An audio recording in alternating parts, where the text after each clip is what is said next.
요셉 자손이 여호수아에게 말하여 이르되 여호와께서 지금까지 내게 복을 주심으로 내가 큰 민족이 되었거늘 당신이 나의 기업을 위하여 한 제비 한 분깃으로만 내게 주심은 어찌함이니까.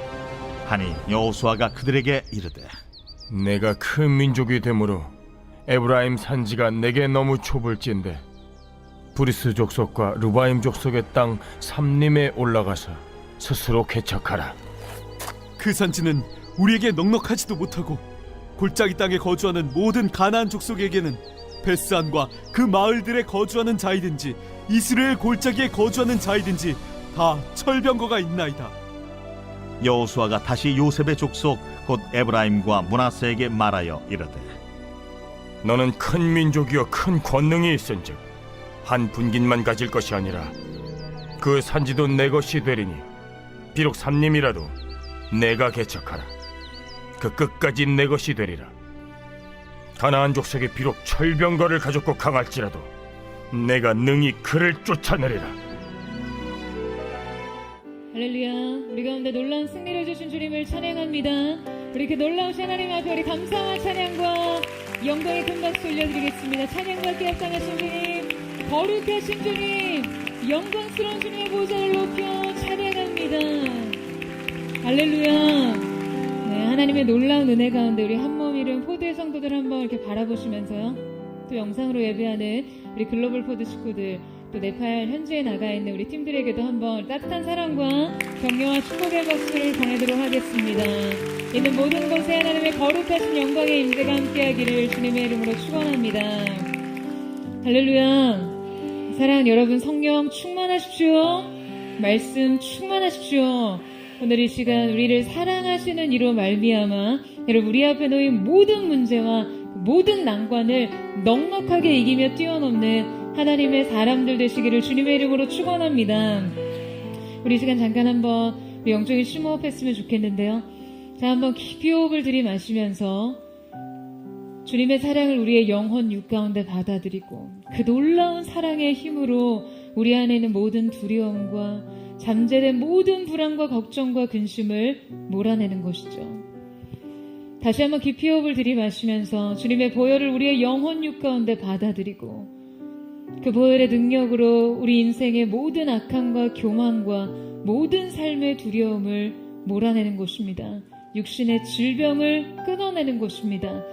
오늘 함께 드리는 이 예배를 통해서 하나님께서 우리의 상황과 환경과 모든 가진 조건, 우리 육체의 모든 한계까지도 넘어서게 하시는, 뛰어넘게 하시는 놀라운 은혜가 있게 되기를 주님의 이름으로 축복합니다.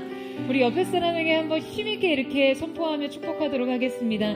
당신의 한계를 뛰어넘으십시오. 이렇게 한번 축복하시겠어요? 네, 그 믿음대로 되는 귀한 은혜가 있게 되기를 주님의 이름으로 축원합니다. 여러분, 1970년 열린 역도 선수권 대회에는요, 전 세계의 이목이 집중되어 있었습니다. 러시아의 슈퍼 헤비급 역도 선수인 바실리 알렉셰이프는요, 역도계에 떠오르는 혜성이었는데요. 세계 기록을 80번이나 갈아치우던 그가 이번에 과연 인간의 한계를 넘을 수 있을지 모두 궁금해했기 때문입니다. 당시 역도계에서는요, 227kg, 그러니까 500파운드를 절대로 넘어설 수 없다는 어떤 정설이 있었습니다. 그러나 사람들은 바실리이기 때문에 어쩌면 가능성이 있다고 생각했어요.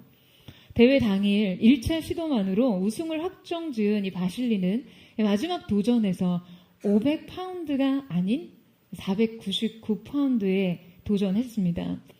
훈련과 연습 때 한 번도 성공한 적이 없었기 때문에 이제 그나마 최대한 근접한 무게를 성공시켜서 다음 세대에 희망을 주고자 했던 것이죠. 다행히 499파운드는 성공했지만 장내에는 아쉬운 탄식이 흘러넘쳤습니다.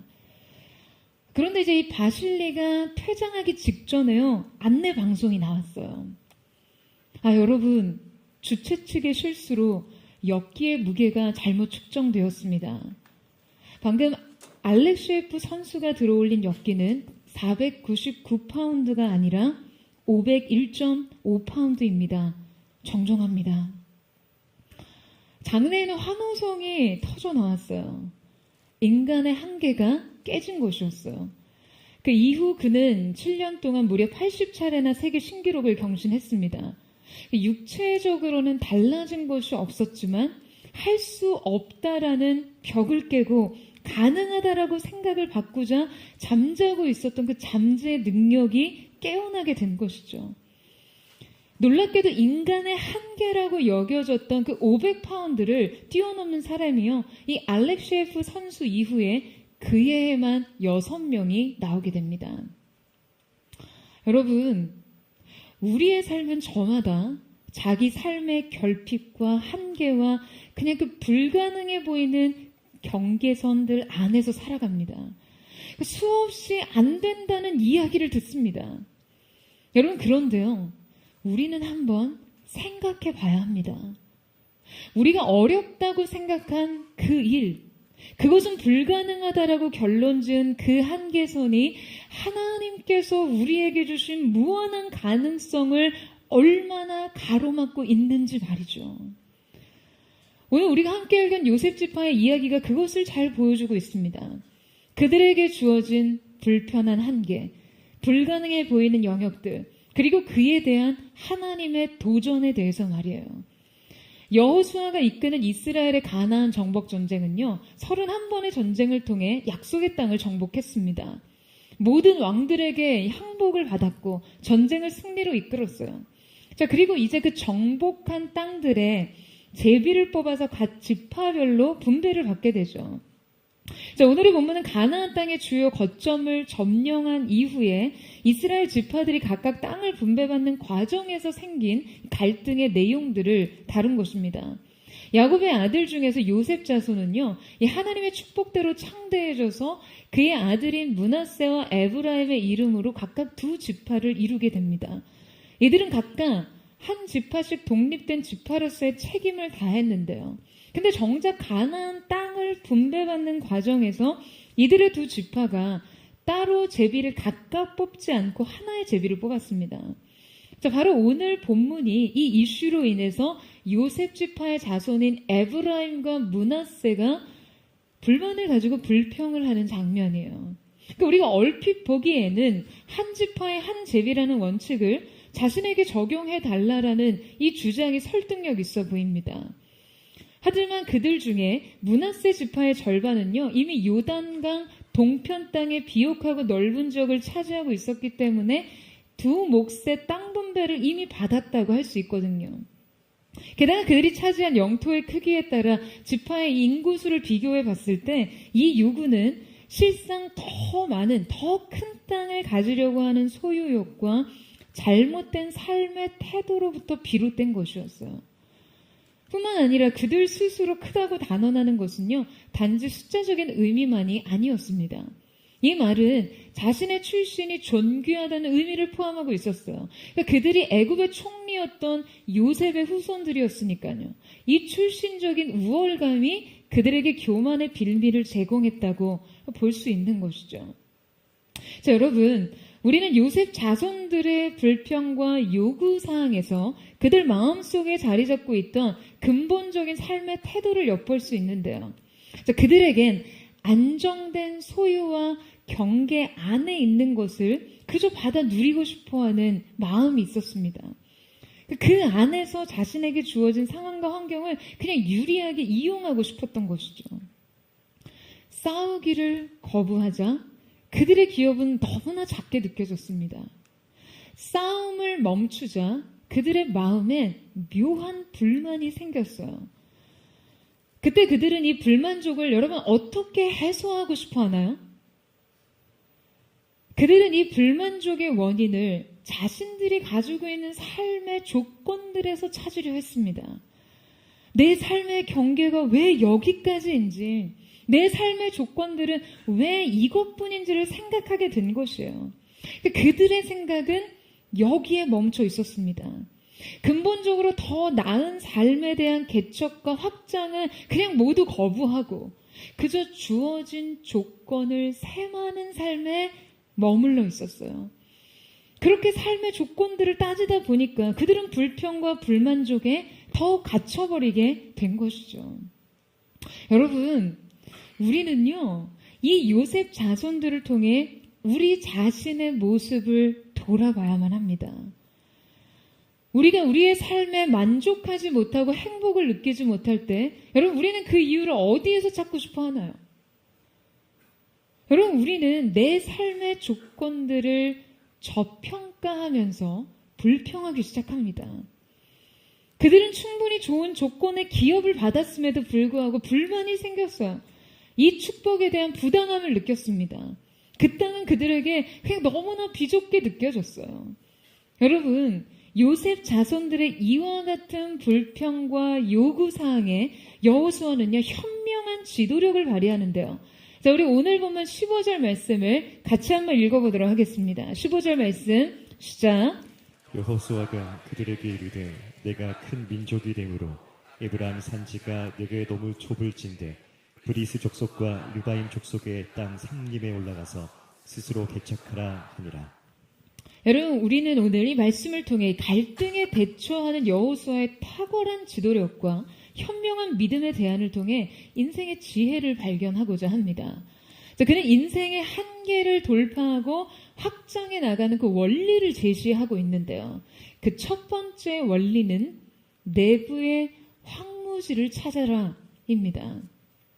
여러분, 지금 여호수아는 그들이 부당하다고 느끼는 현실 진단을요, 일부 수용에 공감해 줍니다. 너희들이 큰 민족이라는 거죠. 그 사실을 그냥 있는 그대로 일단 인정해 주고 있어요. 하지만 그의 지도력은 여기서 끝나지 않습니다. 상황 판단은 합리적으로 하지만 해결 방법만큼은 합리성에서 그치지 않습니다. 믿음의 개입은 합리적인 판단을 획기적으로 이끌어 나갑니다. 그는 말해요. 그는 그들이 큰 지파임을 분명하다고 이야기합니다. 그런데 너희가 큰 지파이기 때문에 이제는 큰 민족답게 살라라고 가르칩니다. 그러니까 과연 크다는 것이 어떤 것인지를 보이라는 거예요. 권리만 주장하지 말고 특권 의식만 내세우지 말고 책임과 도전 정신을 보이라는 것이죠. 그는 그들에게 더 많은 땅을 분배하기보다 그들 스스로 살림이라도 개척하기를 추구하고 있는 것입니다. 제한된 삶에 안주하지 말고 믿음을 개입시키라는 것이에요. 여러분, 바로 이때 여호수아는요, 지금 그들의 사고를 확장하고 있어요. 그는 그들에게 살림이라도 개척하라고 말합니다. 여기서 이 살림이라도라는 말은요, 그러니까 너희의 불가능의 영역이라도라는 의미이죠. 너희에게 주어진 분긴 내부의 불가능 영역이라도 개간하고 개척하라는 거예요. 산에 올라가서 나무를 베고 경작할 땅을 확보하라는 것이죠.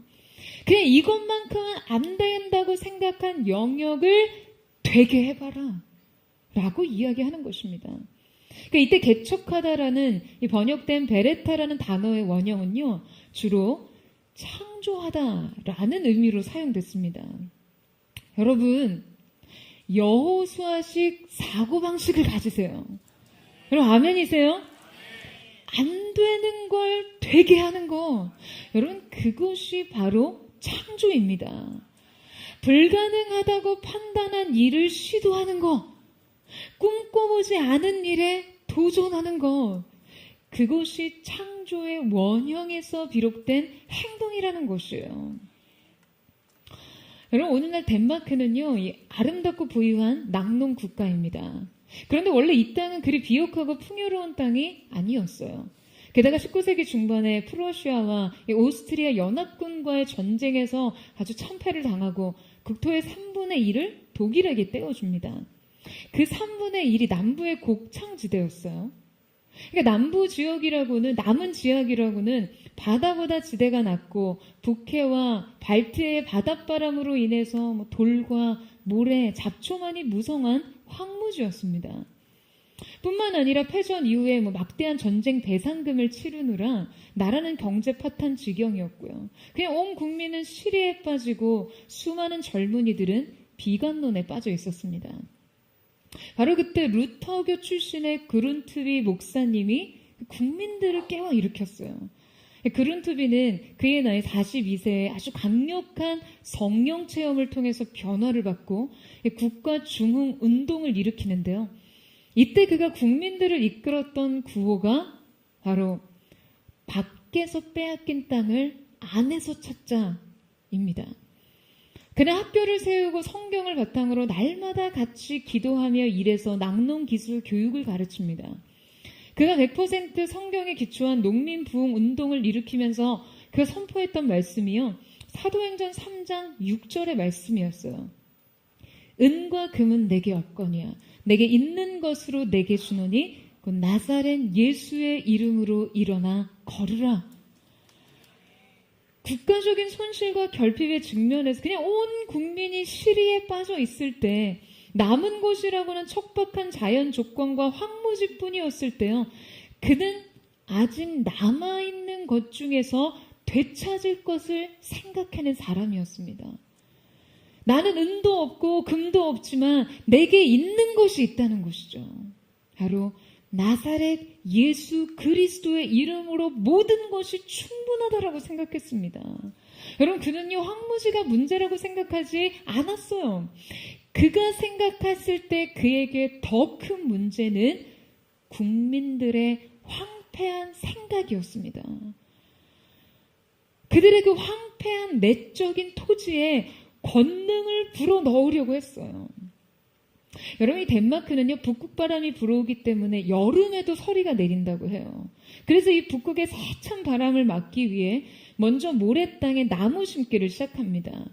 그리고 이때 그가 일으킨 낙농 상업으로 인해서 이 덴마크의 영토는요 지금 푸른빛으로 바뀌었어요. 이제 선진적인 낙농국, 화해국가, 조림국가가 되었습니다. 여러분, 어느 누가 이 황무지에 꽃이 피우리라 생각했겠습니까? 여러분, 그들은 자신의 내부에서부터 황폐화된 것을 개간했어요.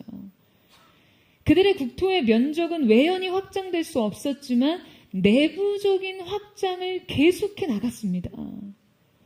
여러분, 우리는 지난주 우리 예배에서 특별히 2023년 썸머마치 이 아울리치 발대식을 통해서 선교적인 복음의 전진으로 교회의 영적인 확장을 선언하고 있습니다.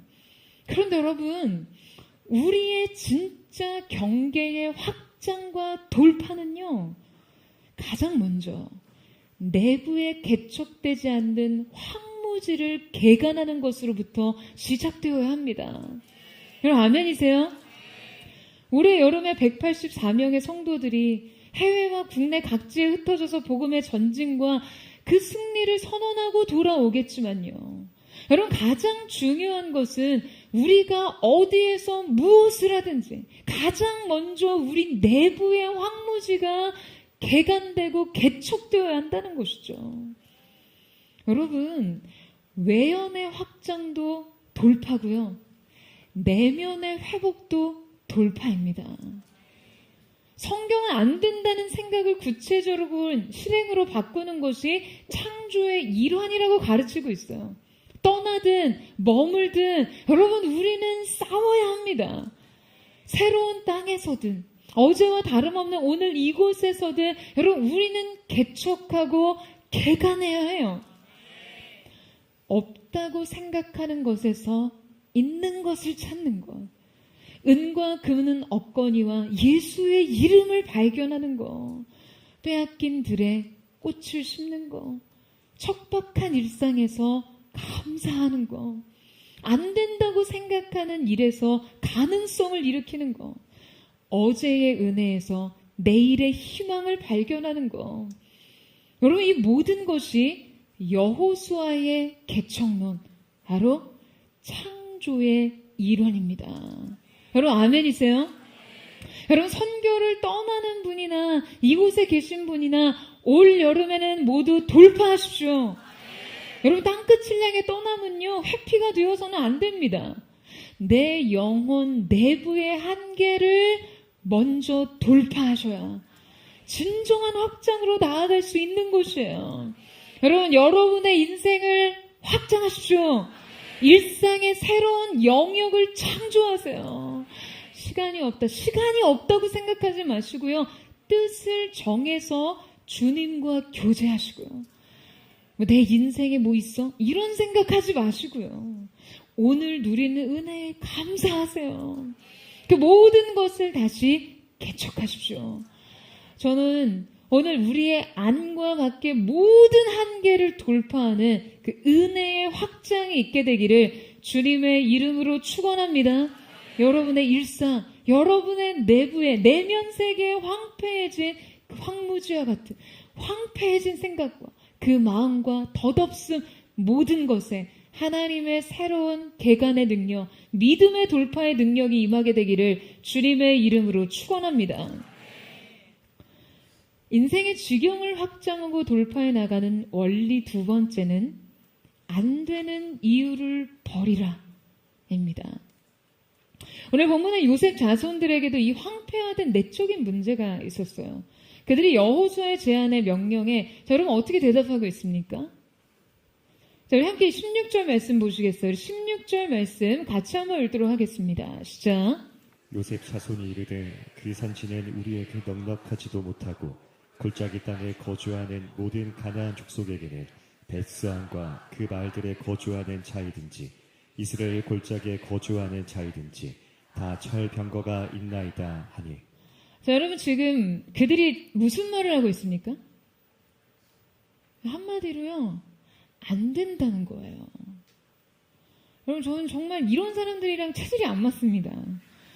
해보지도 않고 일단 덮어놓고 안 된다는 사람들이랑은요 정말 일을 같이 할 수가 없어요. 여러분 왜냐하면 이런 사람들은요 안 되는 이유만 찾는 사람이거든요. 그들은 뭐든지 방어적으로 일단 먼저 안 된다고 해요.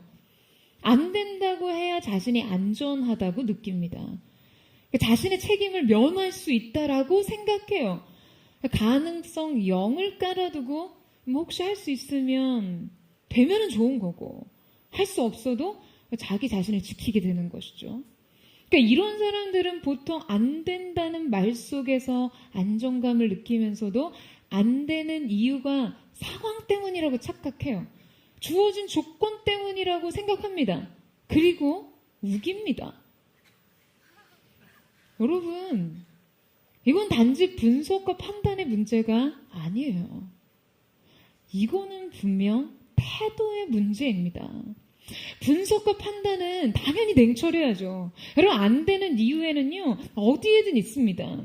하지만 덮어놓고 안 되는 것은 냉철한 상황 파악이 아니에요. 여러분, 이것은 그냥 비관과 안일함과 그냥 자기 방어가 습관하던 태도의 문제입니다.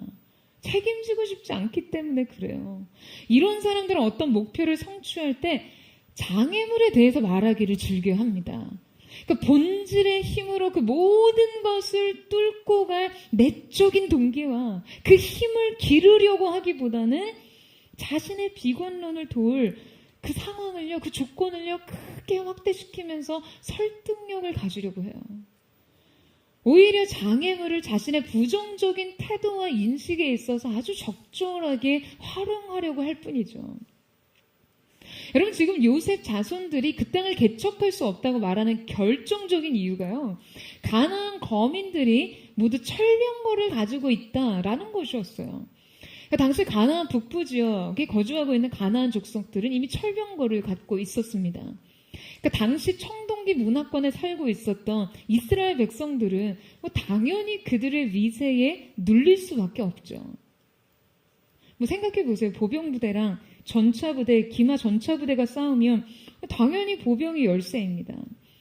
여러분 하지만 이것은요 그냥 싸우기 싫은 그들을 지지해주는 핑곗거리에 불과합니다. 왜냐하면 이미 그들은 지난 7년간 가나안 정복전쟁을 통해서 31번의 승리를 거두었고요. 모든 왕들의 항복을 받아냈어요. 그들은 철기 무기 때문에 져본 일이 없습니다. 그들의 싸움의 승패는 무기에 있지 않았기 때문이에요.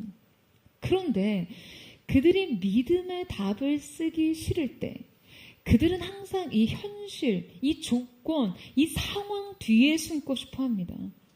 이 불리한 현실은 늘 그들의 현실 회피에 아주 좋은 핑계였어요. 그리고 이 핑계는 그들의 불신앙의 주 무기였던 것이죠. 여러분, 이것이 그들의 고질적인 죄의 습관이에요. 여러분, 우리도 마찬가지입니다. 우리가 하나님 앞에 믿음의 답을 내리기 싫어할 때 늘 하는 말이 있어요. 바로 내 인생 이래서 안 된다는 거예요. 나는 부모를 잘못 만나서 안 된대요. 나는 건강이 약해서 건강하지 않아서 안 됩니다. 나는 못 배워서 안 되고 못나서 안 됩니다. 나는 바빠서 안 되고요. 돈이 없어서 안 되고 먹고 살기 힘들어서 안 돼요. 난 너 때문에 안 되고 남편 때문에 안 되고 자식 때문에 안 돼요. 그리고 이 일은 딱 봐도 안 돼요. 여러분, 우리 삶의 조건들은요, 은혜를 발견하기 위해 삶해줘야 합니다. 여러분, 아멘이세요? 여러분, 삶의 조건으로 따지자면 다윗만큼 비참한 사람이 어디 있습니까?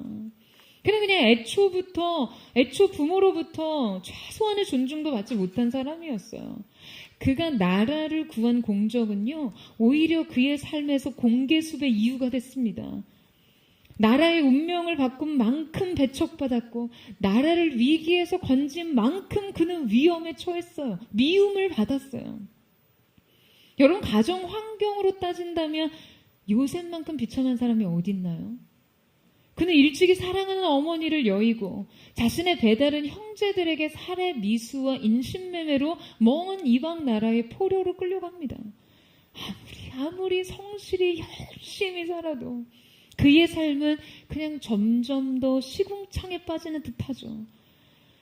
그는 하나님 앞에서도 사람 앞에서도 순결했지만 여러분, 졸지에 그는 강간미수로 죄수 신세가 됩니다. 하지만 여러분, 오직 하나님을 향한 순전한 믿음 하나로 일으켜진 그들의 삶을 보세요. 그들 삶 어디에서 자신의 인생에 대한 심각한 비관과 불평과 악평과 저주를 볼 수 있나요? 그들의 삶은 조건들로 따지면 복수국이 되어야 맞지만 그의 삶은 시편이 되었어요. 그들은 자신의 악조건대로 인생을 적어 내려가지 않았습니다. 사랑하는 여러분, 여러분의 삶이 이제 다르게 쓰여져야만 합니다. 여러분, 인생에 대해서 불평과 악담하지 마세요. 모든 불평과 악담은 떠나갈지어다. 모든 원망과 불평과 악담은 여러분 삶의 조건 때문이 아닙니다. 여러분, 그것은요, 영적인 무지와 교만 때문이에요. 일본에서 가장 크게 존경받는 경영자이자 경영의 신으로 불리는 이나모리 가즈오의 이전에 오래된 책이죠. 카르마 경영이라는 책이 있습니다. 그는 일본 재계와 또 사회에서 매우 상징적인 인물이에요. 그가 27살 때 3천만 원으로 시작된 교세라 이 기업은요, 세계적인 기업으로 크게 일궈냈고 그의 경영론과 어떤 정신적 가르침들은 경영의 바이블이라고 불릴 만큼 영향력이 있습니다. 그럼 그가 경영의 일선에서 인생을 행복하고 성공적으로 가꾸기 위해서 한 가지 방정식을 수립해 놨는데요. 인생의 결과는 사고방식 곱하기 열의 곱하기 능력이라는 거예요. 이 방정식은 세 가지 요소를 곱해서 값을 산출하고 있죠. 여러분, 물론 우리의 삶이요, 이 방정식대로 되진 않습니다. 우리는 이 방정식에 가장 절대적인 항에 믿음과 은혜를 넣어야죠. 하지만 그의 가르침에서 우리가 배울 것이 있습니다. 이 방정식에서 지금 능력은 선천적인 요소, 열의는 후천적인 요소를 대표하는 것이에요. 그러니까 여러분 생각해 보세요. 이 결과의 값이 커지기 위해서는요, 당연히 열의와 능력의 값이 커져야겠죠. 자, 그런데 그가 수립한 이 원리에 의하면 이 중에서 가장 중요한 것이 있다면 그는 그것이 바로 사고 방식이라고 말합니다. 여러분 그 이유는요. 사고방식엔 바로 마이너스가 있기 때문이에요. 여러분 열의와 능력과 달리 사고방식은 마이너스가 존재합니다. 능력과 열의는 그저 부족을 탓할 뿐이지만 사고방식은 분명 문제의 사고방식이 존재한다는 거예요. 그래서 만약에 이 방정식에서 능력과 열의가 아무리 크다라고 해도 마이너스 항이 존재한다고 하면 자 여러분 결과가 어떻게 되죠? 자 산수해보세요. 어떻게 됩니까? 마이너스로 커지게 되죠. 그러니까 사고방식의 문제는요. 능력과 열의와 상관없이 인생을 마이너스로 확장시킬 뿐이에요. 때로 바르지 않는 사고방식의 틀에서는 여러분 인생의 능력과 열의의 값이 클수록 인생은 훨씬 리스키해질 뿐입니다. 훨씬 위험이 커진다는 거예요. 여러분 인생의 패배의식, 불가능, 비관론, 편의주의 아니라 이 모든 것을 오늘 여러분의 인생에서 내쫓으십시오. 내 삶에서 안 된다고 생각하는 것들, 자, 여러분 한번 차근차근 생각해 보세요. 내 삶의 불행한 이유에 대해서 다시 생각하세요. 지금 이것이 합리적인 판단인지 아니면 태도의 결핍인지 인생의 조건의 열악함 때문인지 영적인 결함인지 여러분 만약 여러분의 영적인 태도가 마이너스라고 한다면요 여러분의 인생에 주어진 능력과 열심이 클수록 여러분의 삶은 훨씬 더 위험해집니다. 여러분 기억하셔야 돼요. 여러분 저는 이 시간 여러분에게 도전합니다. 여러분 태도값이 좋은 사람들이 되세요. 아멘이세요? 여러분 하나님께서는요 그것을 우리의 인생의 고정값으로 드시고 그것 위에 은혜와 축복으로 배가시켜 가십니다. 그러니까 그 태도값이 하나님께서 우리의 인생에 행하실 은혜와 역사의 크기를 결정하는 것이에요. 여러분 안 되는 이유를 버리세요. 사람은요 불평하고 포기하려는 순간 핑곗거리를 찾고 할 수 있다고 생각하는 순간 방법을 찾습니다. 저는 저와 여러분이 하나님 앞에서 안 되는 이유를 버리고 해낼 수 있는 방법을 찾는 그런 하나님의 사람들 되시기를 주님의 이름으로 축원합니다. 여러분의 인생에 주어진 그 중심의 태도값이 여러분의 인생 속에 행하실 하나님의 위대한 역사의 그릇이 되기를 주님의 이름으로 축원합니다. 인생의 한계를 넘어서는 원리 세 번째는 사건을 만들라입니다. 여러분 지금 요셉 자손들은요 지금 왜 이 개척을 주저하고 회피하고 있죠? 그들은 지금 그렇게까지 하고 싶지가 않았어요. 새로운 땅의 정복이나 살림의 개간 모두는요 매우 번거롭고 고달프고 힘든 일이었거든요. 그러니까 그들은 쉽게 성취하고 쉽게 적응하고 쉽게 성공하고 싶었습니다. 그러니까 한마디로 헝그리 정신이 없어요. 그들은 이제 더 이상 전쟁을 치르고 싶지 않았습니다. 그들은 성공과 편의를 그저 이제는 좀 제공받고 싶어 했어요. 그들은 그들이 불평을 했을 때 요셉 자손의 출신이었던 이 여호수아가요 그들에게 유리한 환경을 제공할 거라고 기대했을 거예요. 하지만 여호수아는 자신의 지파와 형제들에게 어떤 편파적인 유리한 이익을 제공하기보다 그들이 믿음을 가지고 도전 정신을 가지고 진정한 성장과 확장을 할 수 있도록 독려합니다. 자, 우리 함께 17절에서 18절 말씀을 같이 한번 읽어보도록 하겠습니다. 시작.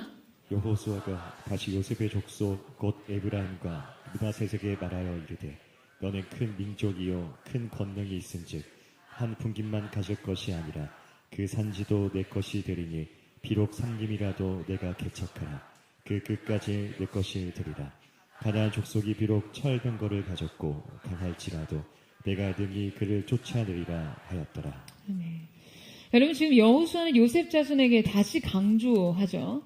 비록 살림이라도 내가 개척하라. 여러분, 개척과 도전은요, 전진하는 수레의 두 바퀴와 같습니다. 개척은 계속해서 확장되는 시선을 의미해요. 방향성을 의미하죠. 도전은 그 원동력입니다. 힘이요. 그러니까 이 두 바퀴가 같이 굴러갈 때 인생은 전진합니다. 여호수아는 그들에게 큰 권능이 있다고 말하고 있어요. 이것은 바로 하나님을 의지할 때 나오는 힘입니다. 여호수아는요, 강하게 그들에게 촉구합니다. 내가 하라는 거예요. 내가. 여러분, 결국 하나님께서 모든 것을 완성하시지만요, 그 구체적인 6걸음은 누가 떼어야 합니까? 여러분, 누가 떼어야 하나요? 그것은 순수하게 우리의 몫이에요. 저와 여러분의 몫입니다. 여러분, 한 걸음 한 걸음 수고가 필요하지 않은 순간이 없어요. 여러분, 인생은요, 하나님의 일과 내 일이 만날 때 사건을 만듭니다. 나의 최선과 하나님의 열심이 만날 때 사건이 시작되는 것이에요. 여러분, 포도의 사역은 그야말로 그냥 모든 것이 번거롭고 그냥 한 번의 예배를 위해서 수고가 필요하지 않은 부분이 없습니다. 그냥 모든 물리적 인프라가 세팅되어 있는 상태에서 사역을 할 수가 없어요. 지금 여러분이 이렇게 앉아 계신 의자 하나하나, 그리고 심지어 제가 이렇게 서 있는 이 단 있잖아요. 이 예배 단 하나도 새로 조립하고 해체하기를 매번 반복합니다. 저희가 이 서민센터 대관이 어려워서 외부 장소에서 예배를 드릴 때 보면요, 5톤 트럭에 여러분 짐이 가득합니다. 그러니까 그 짐을 지금 모든 사역팀이요, 매주 싸고 풀기를 반복하는 거예요. 여러분, 이걸 누가 할 수 있습니까?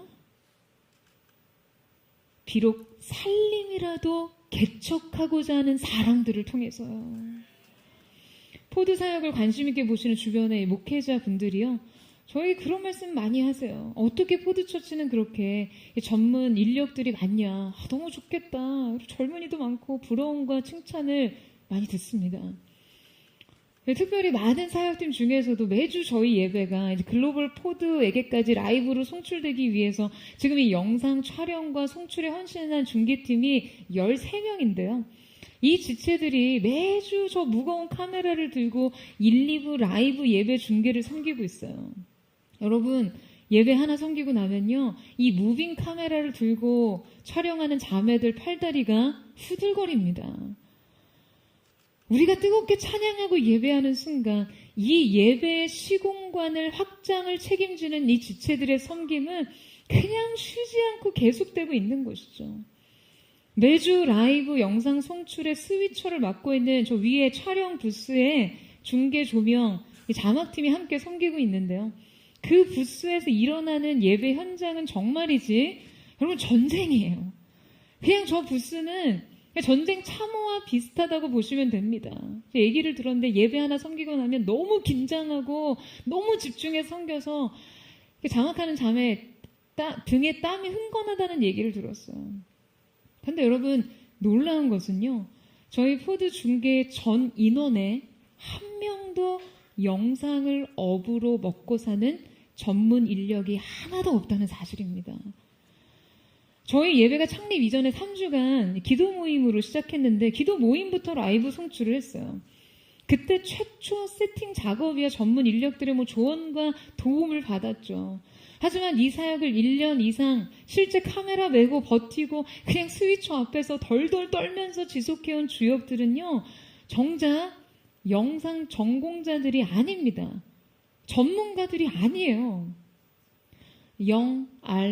못.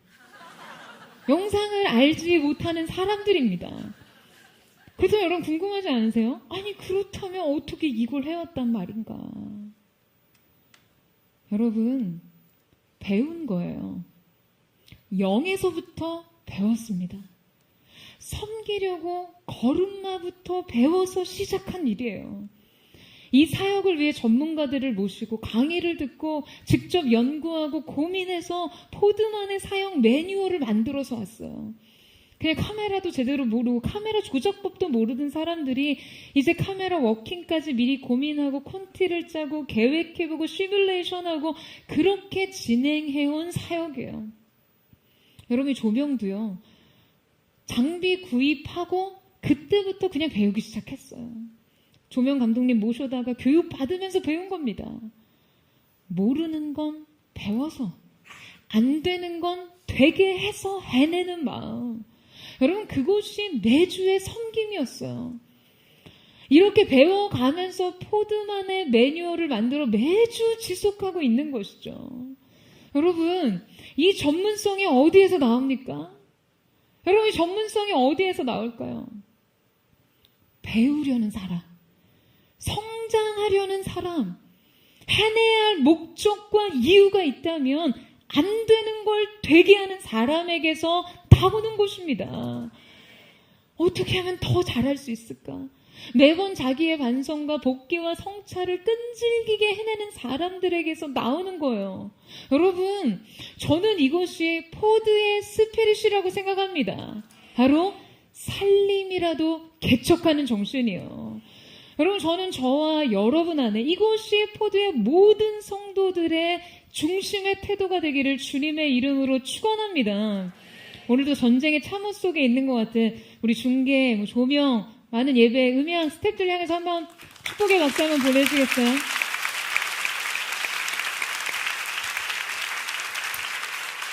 여러분, 우리의 사역의 현장뿐만 아니라 여러분 일터, 여러분의 모든 관계 속에서 포드의 스피릿, 살림이라도 개척하는 이 정신이 살아있기를 축복합니다. 최근 급부상한 억만장자 중에 알렉스 허머지의 인터뷰 영상을 본 적이 있었어요. 그 영상에서 그가 그런 말을 하더라고요. 양이 쥐를 낳는다는 거예요. 여러분, 그래서 무언가를 진짜 잘하는 사람들은요, 반드시 그냥 잘 못하는 기간이 엄청 길다는 거예요. 이게 무슨 말이죠? 잘 못하는 기간을 오래 버틴 사람이 진짜 잘하는 사람이 된다는 거예요. 우리는 무언가 굉장히 빠르게 잘하고 싶어 하는데 절대 진짜 잘하는 일에는 왕도가 없습니다. 진짜 잘하기까지 못하는 시간을 오래 버틴 거예요. 버티지 않고 포기한 사람은 진짜 잘하는 수준에 도달하지 못합니다. 하지만 버틴 사람은요, 결국에 진짜 잘하게 됩니다. 여러분, 여기에서 퀄리티가 발생해요. 여러분, 포드는요, 퀄리티를 추구하지 않습니다. 동의하세요? 저희는 퀄리티를 추구하지 않아요. 하나님이 받으실 최고의 영광을 추구하죠. 다만 그 영광에 자신을 끊임없이 헌신시키고 최선의 6걸음을 걸을 때, 여러분, 퀄리티라는 것은요, 그저 이 과정 속에서 발생하는 것뿐입니다. 중요한 것은 최선을 다하는 것이죠. 우리에게 주어진 몫을 해내는 것이에요. 마르틴 슐레스키의 은혜와 일이라는 매우 통찰력 있는 글을 본 적이 있는데요. 제가 그분의 글을 여러분에게 한번 그대로 읽어봐 드리도록 할게요. 은혜와 일의 상호작용은 커다란 영적인 공명과 같습니다. 은혜는 우리에게 약속된 것이며 일은 요구된 것입니다. 우리 삶은 은혜와 일의 긴장 가운데서만 아름다운 울림을 낼 수 있습니다. 은혜를 추앙하면서 일은 혐오하는 사람이 있습니다. 반대로 안달복달 전전긍긍 쫓기면서 온갖 일은 직시하지만 은혜를 잃어버리고 살아가는 사람들이 있습니다. 이들은 행동의 함정에 빠지기 쉽습니다. 우리에게 약속된 것과 요구된 것 사이에서 건강한 긴장만이 울림 있는 삶을 가능케 합니다. 은혜와 일의 상호작용 가운데서만 믿음과 사랑이 성장합니다. 은혜는 결코 일을 대신해 줄 수 없습니다. 우리는 은혜를 믿으면서 열심히 공부해야 하고 은혜를 믿으면서 성실히 일해야만 합니다. 굉장히 공감이 가는 글이었어요. 여러분, 하나님의 역사는요, 바로 은혜와 일이 만날 때 일어납니다. 은혜 없이는 살아갈 수 없지만 여러분 은혜가 있다고 해서요 삶이 저절로 사라지지는 않아요. 반드시 우리가 해내야만 할 몫이 있습니다. 이 은혜와 일의 균형을 통해서 여러분 우리의 삶에 하나님의 사건을 만들어 가야만 하는 것이에요. 지금 여호수아가 요셉 자손들에게 권하고 있는 것이 바로 이 균형입니다. 너희의 권능을 믿고 싸우라는 것이에요. 이 둘은 함께 가야 합니다. 여러분 이 둘이 만나야 승리가 있습니다. 여러분 하나님께서 명령하신 것이 무엇이었죠? 스스로 살림이라도 개척하라는 거예요. 내가 이기게 하겠다. 너는 싸우라. 내가 축복하겠다. 너는 일하라. 내가 돌보며 인도하며 보살피겠다. 그러니 너는 살라. 너의 삶을 악평하지 말고 비교 평가하지 말고 안주하고 포기하지 말고 싸우고 일하고 살라. 피투성이어도 살라. 눈물 골짜기라도 오르라. 여러분 이것이 하나님께서 오늘 우리에게도 도전하시는 믿음의 삶입니다. 여러분 이제 우리는요 믿음 안에서 행해야만 합니다. 은혜를 구하되 오늘 우리의 몫의 한 걸음을 가야 한다는 거예요. 이제 한 발을 내디딜 때입니다.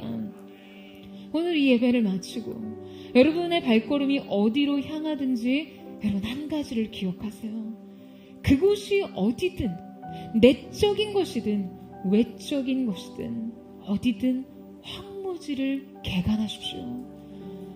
여러분 선교지는 복음의 황무지예요.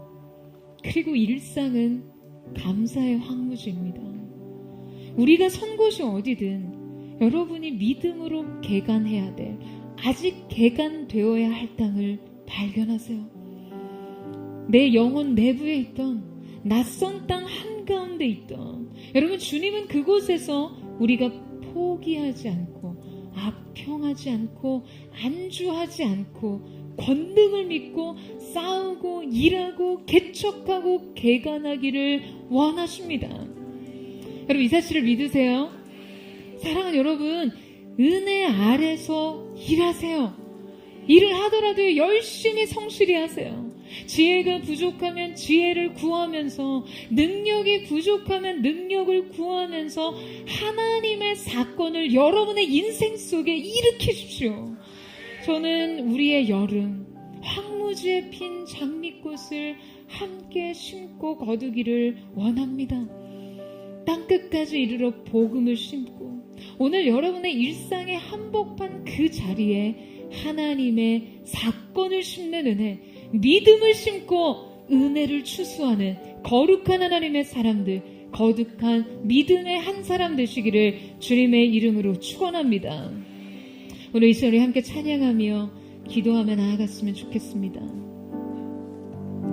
사랑하는 주님, 우리에게 주어진 환경, 상황, 내게 주어진 조건이 무엇이든 우리가 이 모든 것에서 언제나 믿음의 눈을 들어 주님을 바라보며 믿음으로 그 한 걸음을 떼는 주님, 우리 안에 황폐한 생각, 마음, 우리 외적인 모든 환경의 난관을 돌파할 수 있는 그 믿음이 오늘 사랑하는 포드 성도들의 것이 되게 하여 주시고 살림이라도 개척할 수 있는 믿음의 능력이 오늘 우리 모두에게 있을 수 있도록 역사하여 주시옵소서. 그 뜻을 정한 마음이 주님 앞에 드려지게 하여 주시옵소서. 모든 상황 속에서 주를 찬양할지라.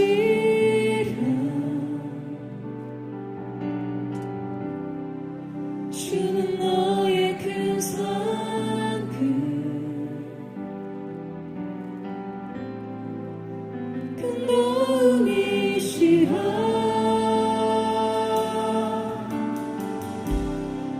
주의 얼굴 구할 때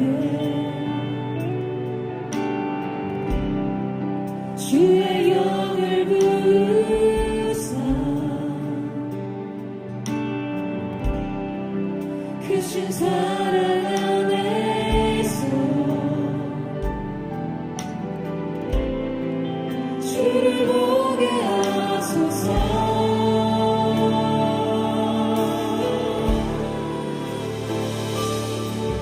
내 영혼이 확정되고 확정되어 싸우니 믿음의 눈 들어 주를 바라봅니다.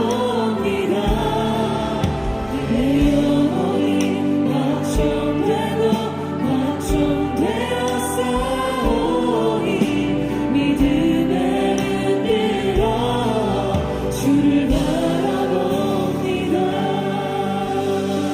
모든 상황 속에서 모든 상황 속에서 주님을 찬양할지라 주를 찬양할지라 주는 너의 큰 사랑 주는 너의 큰 사랑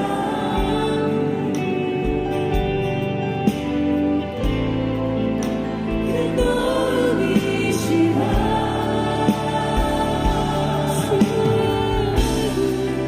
주의 얼굴 구할 때 주의 얼굴 구할 때 주의 영을 구해서 주의 영을 구해서 크신 사랑 안에서 주를 보게 하소서.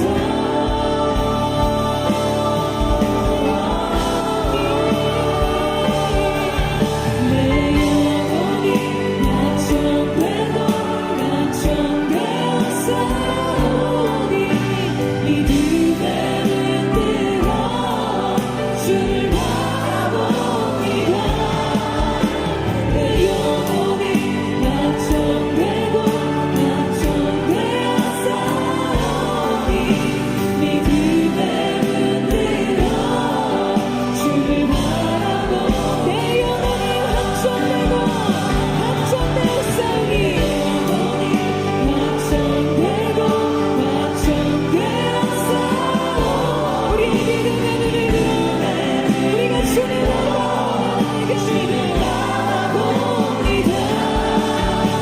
내 영혼이 확정되고 확정되어 싸우니 믿음의 눈 들어 전심으로 주님을 바라보며 주님 내 영혼이 주께 확정되고 확정되었습니다.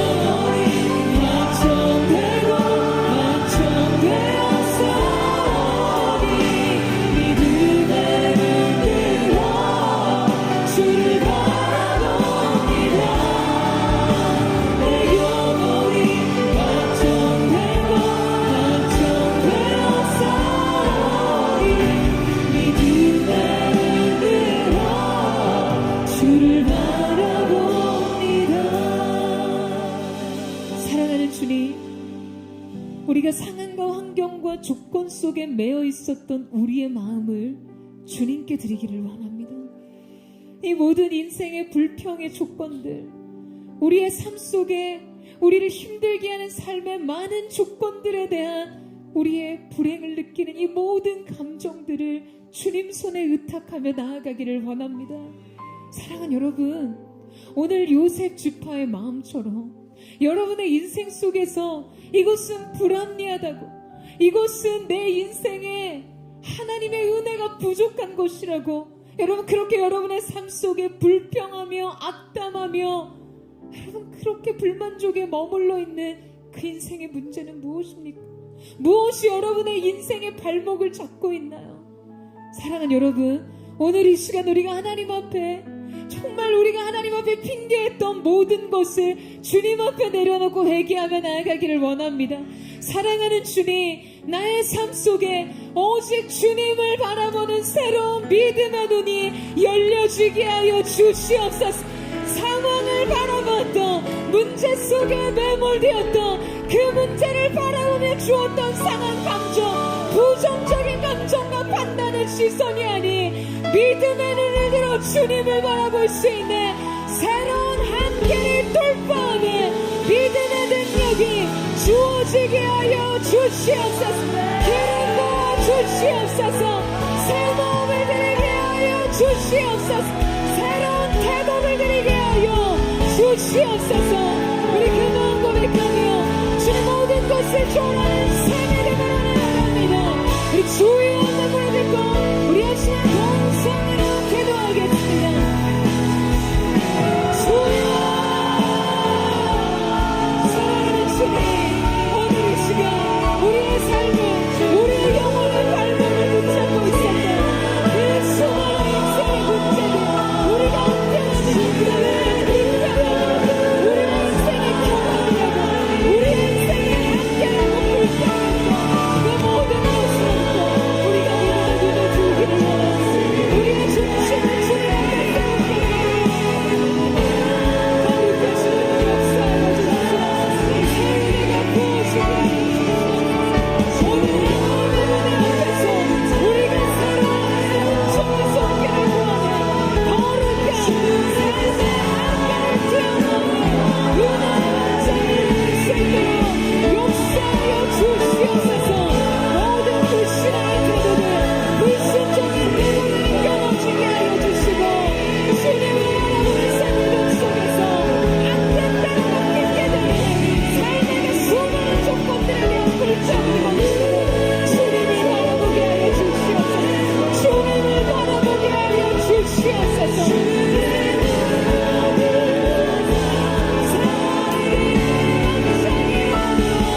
주님 찾으시는 중심의 태도를 우리가 주님 앞에 드릴 수 있도록 역사하여 주시옵소서.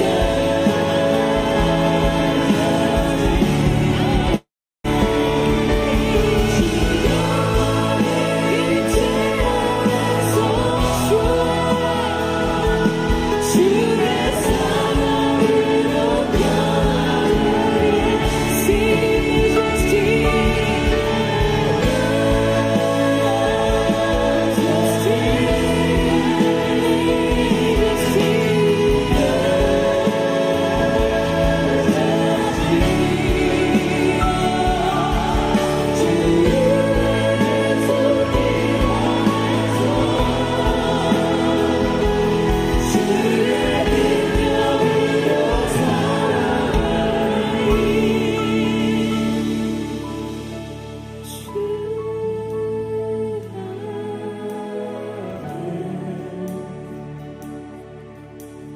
겸손히 나서 있네. 주 내 날 자유케 주 앞에 죄인된 내 모습 보네. 주고 열날 덮으셨네. 생명 주신 그 놀라운 이생으로 가장 크신 사랑 주 내게 주셨네.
주의 사랑으로 변화되리.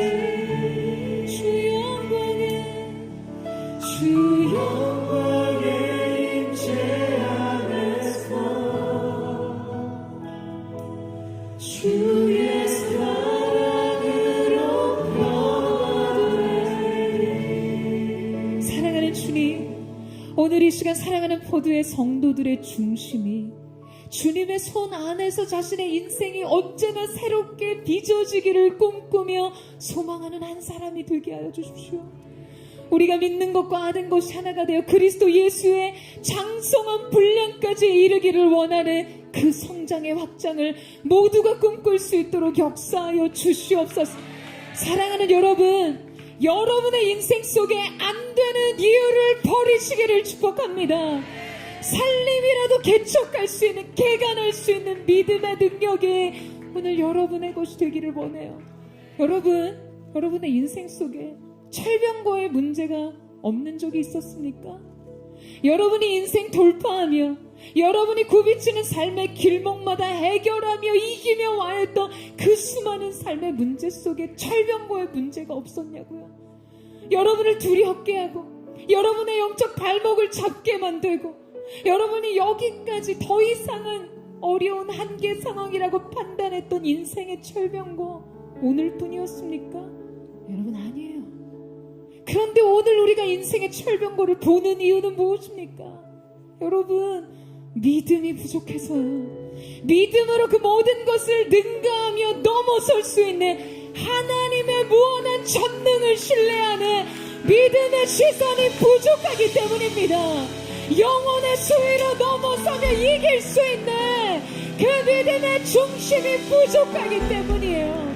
사랑하는 여러분 인생 능력 많고 여러분의 인생에 열의가 가득해도요, 여러분의 중심의 태도가 엇나가 있으면 인생의 방향은 한없이 잘못된 각도를 향해 끊임없이 추락합니다. 사랑하는 여러분, 오늘 이 시간 우리가 하나님 앞에 회개합시다.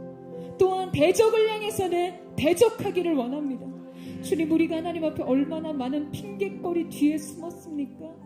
얼마나 내게 주어진 현실적인 조건과 한계에 묶여서 하나님께 더 침노하여 나아가지 못했습니까?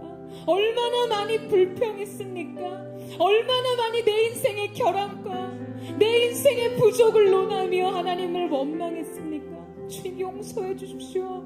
이 모든 부정적인 이상하고 깨어진 감정 뒤에서 하나님의 사람들을 조정하며 기생하며 판단하게 만드는 더러운 영혼, 이 시간 내가 나서는 예수 그리스도의 이름으로 저주를 명한다. 묶임받고 떠나갈 지어다. 누구도 하나님의 사람들을 막을 수 없음을 예수님의 이름으로 선포합니다. 주님, 오늘 오셔서 우리를 새롭게 하여 주시옵소서. 인생의 모든 한계를 넘어서는 돌파와 확장이 오늘 우리 가운데 있게 하여 주시옵소서. 우리 전체를 회개하며 또한 대적하며 주의 이름으로 듣고 기도하겠습니다.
다시 한번 고백합니다. 내 영혼 지치고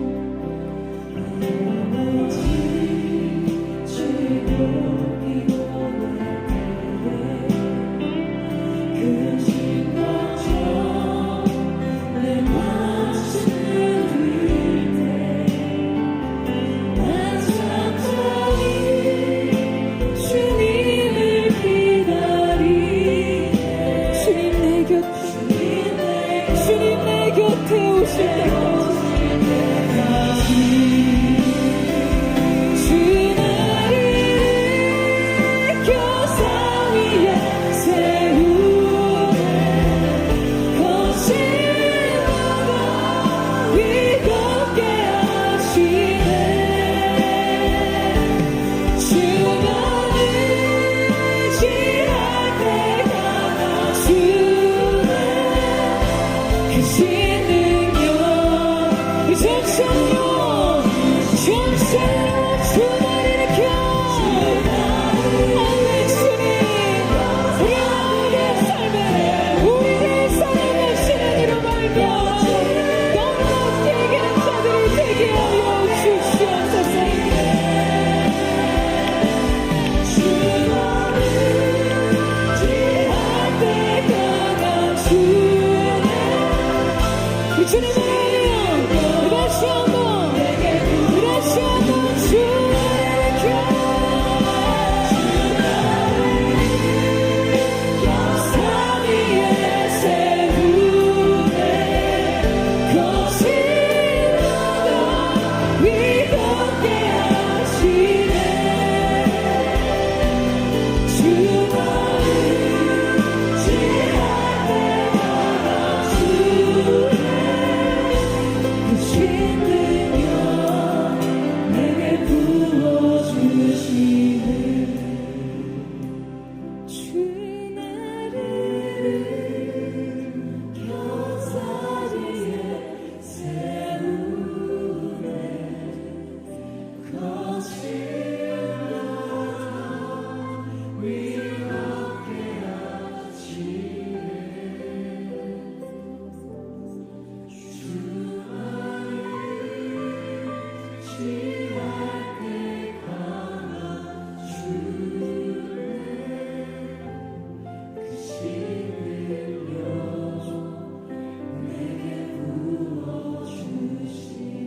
사랑하는 여러분, 저는 오늘 여호수아의 이 도전을 사랑하는 포도처치의 성도들이 받을 수 있기를 축복합니다.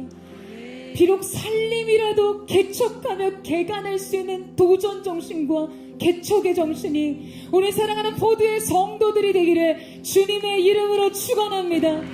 사랑하는 주님, 우리 안에 요셉 지파의 태도가 얼마나 많이 있었습니까?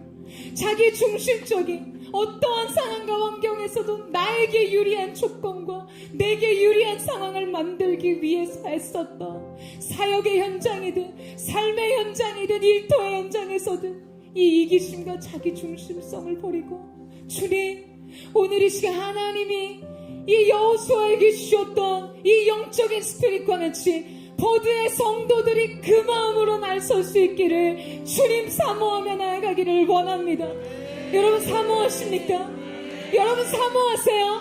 여러분 인생 비록 살림이라도 개척할 준비가 되어 있으십니까?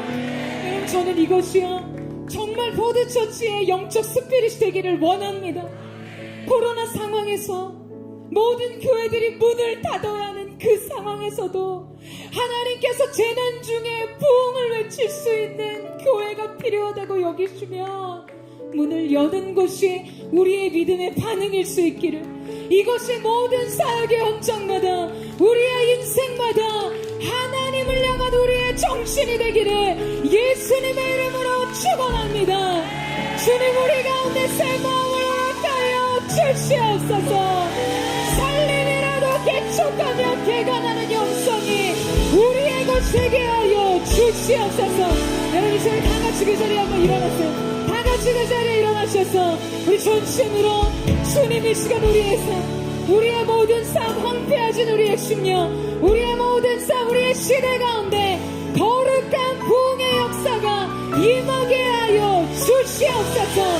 우리 전심으로 주의 앞에 담을 짓고 우리 하시는 동성으로 기도하겠습니다. 주여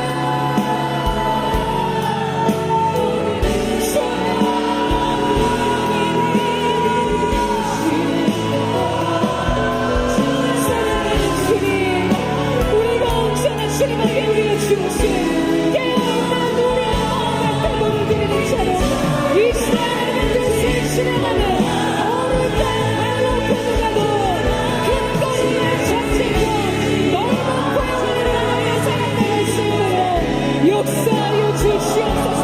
재난 속에도 구원을 베푸시오. 그 교회 그 예배자들을 잡으셨던 주님, 오늘 우리에게 주어진 삶의 문제가 무엇이오? 그것을 넘어서는 하나님의 사람을 되게 하여 주시옵소서. 내 인생의 한계를 하나님의 전능과 연결시키는 하나님의 사람이 될 수 있도록 역사하여 주시옵소서. 나의 최선과 하나님의 열심히 만나는 지점, 사건을 만들어내는 시대의 부흥의 세대 될 수 있도록 주님을 부르시기로 원합니다. 성령의 길을 부어주시옵소서. 거룩한 성령으로 기름 부어 주시옵소서.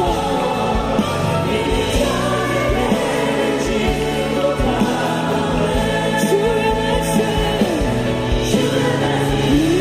의지하여 깊은 곳에 그늘 던져 오늘 그가 너와 우리를 이루시는 것 보라. 주의 말씀 의지하여 믿음으로 그늘 던져 믿는 자에게 지 못하네.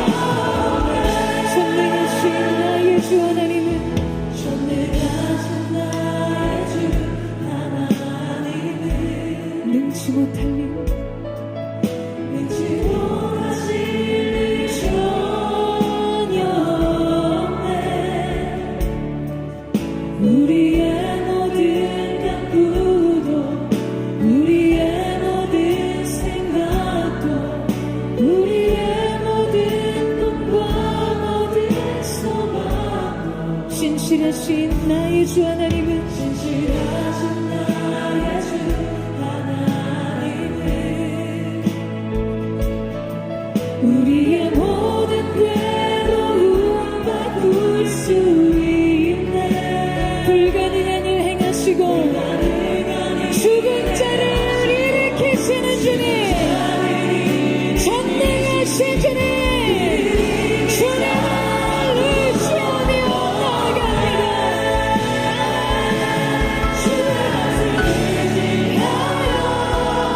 깊은 곳에 그늘 던져 오늘 그가 너와 우리를 이루시는 것 보라.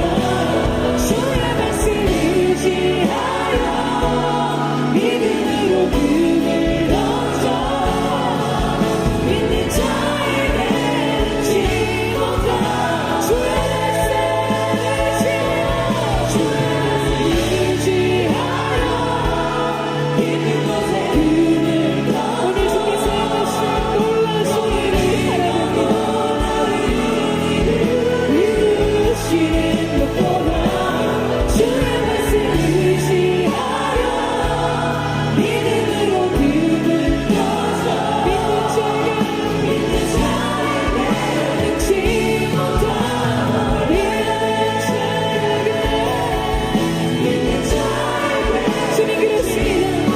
믿는 나에게 능치 못함 없네. 믿는 자에게 능치 못함 없네. 할렐루야. 우리의 모든 한계, 우리의 멈춰진 인생의 경계선을 넘어서게 하신 승리케 하신 이름의 이름을 찬양합니다. 주님 역사하여 주시옵소서. 새를 이루어 주시옵소서. 아멘. 여러분 하나님의 일을 꿈꾸십니까? 여러분 아멘이세요? 여러분 여러분의 인생의 한계선은 무엇입니까? 여러분 경계선은 무엇입니까? 오늘 여러분의 최선과 하나님의 열심이 하나가 되어 오늘 여러분의 인생 속에 사건이 만들어지기를 축복합니다. 이 시대 속에 주님 그토록 부흥이 어렵다고 하는, 정말 마지막 때라고 얘기하는 이 어둠이 깊은 이 시대 가운데 새로운 부흥의 세대가 출현하는 사건이 일어나게 하여 주십시오. 인생에 한계 없이 주님의 나라를 꿈꾸는 사람들을 통해 주님 그 일을 이루어 주시옵소서. 할로크 부가돌, 큰 길을 만드시는 주님과 함께 전쟁할지어다, 전쟁할지어다, 확장을 이룰지어다. 이 전시 우리의 삶과 우리의 세대 속에 그 부흥의 역사가 일어나도록 주의 언어를 듣고 예수의 동상으로 기도합니다.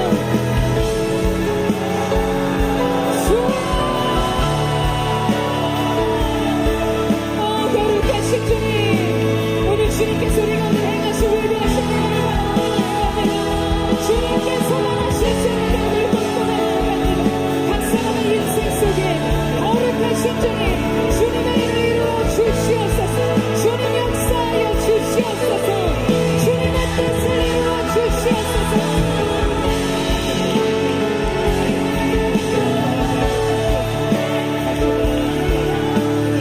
한 사람 한 사람 거룩의 영으로 기름 부어주시고, 거룩의 영으로 기름 부어주시고, 한계를 넘어서는 믿음의 새걸음, 한계를 넘어서는 믿음의 새걸음, 그 놀라우신 은혜의 역사가 나타나게 하여 주시옵소서. 이 어두운 마지막 때에 부흥의 세대로 일어서게 하시고, 주님과 함께 막힌 모든 밤을 하늘에 적군의 밤을 뛰어넘는 세대로 그렇게 주님 앞에 승리하고 수 있도록 주의 역사하여 주시옵소서.